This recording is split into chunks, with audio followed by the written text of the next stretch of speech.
अक्सर जब भी भारत में चुनावों की बात होती है तो हमारा ध्यान सीधा जाता है आम चुनावों पर। लेकिन 2026 वो एक ऐसा साल है जो हमें याद दिलाता है कि भारत का लोकतंत्र असल में एक मैराथन है जो कभी रुकता ही नहीं बल्कि पर्दे के पीछे लगातार चलता रहता है। तो चलिए आज इसी चुनावी मैराथन को समझते हैं। हम ऊपर से शुरू करेंगे, मतलब राष्ट्रीय राजनीति से, फिर उतरेंगे राज्यों के चुनावी मैदान में और आखिर में पहुंचेंगे बिल्कुल जमीनी स्तर पर, यानी हमारे अपने शहरों और कस्बों तक। तो शुरुआत करते हैं राष्ट्रीय तस्वीर से। देखिए, 2026 में कोई आम चुनाव तो है नहीं, मतलब प्रधानमंत्री पद के लिए वोटिंग नहीं होगी। लेकिन इसका मतलब ये बिल्कुल नहीं है कि दिल्ली में सब कुछ शांत रहेगा। संसद के अंदर शक्ति का जो संतुलन है ना, वो लगातार बदलता रहता है। देखते हैं कैसे। अच्छा, 2026 के इस पूरे खेल को समझने के लिए पहले संसद के दो सदनों को समझना जरूरी है। एक है लोकसभा, जहां वो लोग बैठते हैं जिन्हें हम और आप सीधे वोट देकर चुनते हैं, और दूसरा है राज्यसभा, जो राज्यों की परिषद है, मतलब ये राज्यों की आवाज है केंद्र में। दोनों की अपनी अपनी अहमियत है। 72, ये नंबर याद रखिए। 2026 में राज्यसभा की इतनी सीटों पर चुनाव होंगे। अब ये सिर्फ एक आंकड़ा नहीं है। सोचिए, यही 72 सीटें तय करेंगी कि सरकार अपने बड़े बड़े बिल और कानून पास करवा पाएगी या नहीं, क्योंकि अगर ऊपरी सदन में बहुमत नहीं है तो सरकार का पूरा एजेंडा अटक सकता है। और बात सिर्फ राज्यसभा तक ही सीमित नहीं है, लोकसभा में भी एक्शन देखने को मिलेगा। होता क्या है कि कभी कोई सांसद इस्तीफा दे देता है या किसी और वजह से सीट खाली हो जाती है, तो उस एक सीट को भरने के लिए होते हैं बाई इलेक्शंस या उपचुनाव। भले ही ये चुनाव छोटी स्केल पर हों, पर ये अक्सर उस इलाके का राजनीतिक मिजाज बता देते हैं और इनका संदेश दिल्ली तक जाता है। चलिए अब दिल्ली की राजनीति से थोड़ा बाहर निकलते हैं और राज्यों की तरफ चलते हैं, क्योंकि 2026 का जो असली सियासी दंगल है ना, वो तो राज्यों में ही देखने को मिलेगा। यहाँ दांव पर होगी क्षेत्रीय ताकत। 5, ये वो संख्या है जितने राज्य और केंद्र शासित प्रदेश 2026 में अपनी पूरी की पूरी सरकार चुनने वाले हैं।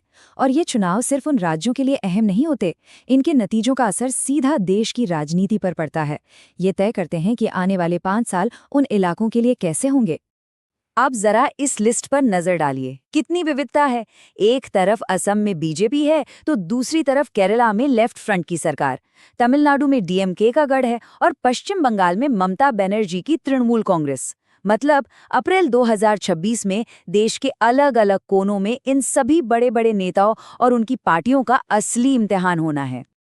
और रुकिए, बात यहीं खत्म नहीं होती।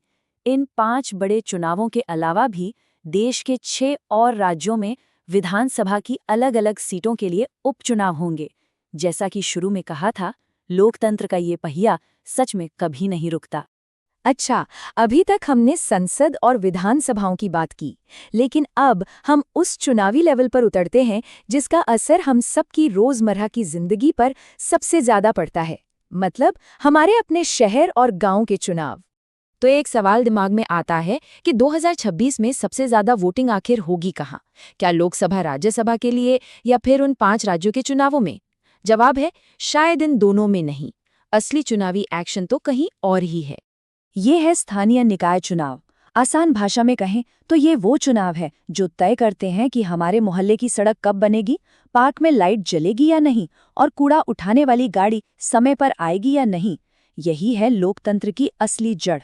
मुंबई, कोलकाता, अहमदाबाद, बेंगलुरु, हैदराबाद, जरा सोचिए, देश के लगभग सभी बड़े महानगरों में 2026 में नगर निगम के चुनाव होने हैं। और ये तो बस कुछ बड़े नाम हैं।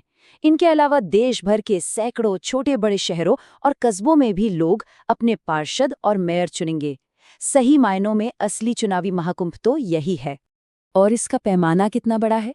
23, जी हाँ, 2026 में भारत के 23 राज्यों और केंद्र शासित प्रदेशों में ये जमीनी स्तर के चुनाव होने वाले हैं। ये आंकड़ा साफ बताता है कि भारतीय लोकतंत्र की धड़कन सिर्फ दिल्ली या राज्यों की राजधानियों में नहीं, बल्कि देश के हर गली, हर मोहल्ले में सुनाई देती है। तो चलिए अब इस पूरी तस्वीर को एक साथ जोड़कर देखते हैं। 2026 को किसी एक चुनाव की तरह नहीं, बल्कि एक बड़ी लोकतांत्रिक मशीन की तरह देखना चाहिए, जिसके अलग अलग हिस्से लगातार चल रहे हैं। ये बात बिल्कुल सटीक बैठती है। भारत में चुनाव एक इवेंट नहीं है, बल्कि एक लगातार चलने वाली प्रक्रिया है जो संसद की बड़ी बहसों से शुरू होकर हमारे घर के बाहर के फुटपाथ तक पहुंचती है। तो 2026 में हमें ये 3 स्तर साफ दिखाई देते हैं। सबसे ऊपर राष्ट्रीय, जहां संसद का भविष्य तय हो रहा है। बीच में राज्य, जहां क्षेत्रीय सरकारें बन बिगड़ रही हैं। और सबसे नीचे स्थानीय स्तर, जहां हमारे शहरों का नेतृत्व चुना जा रहा है। और तीनों एक साथ चल रहे हैं।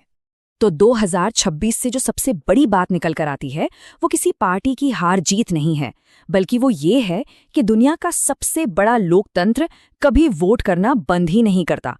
ये जो लगातार चलने वाली चुनावी प्रक्रिया है ना, यही इसकी सबसे बड़ी खूबी है। तो आखिर में एक सवाल सोचने जैसा है।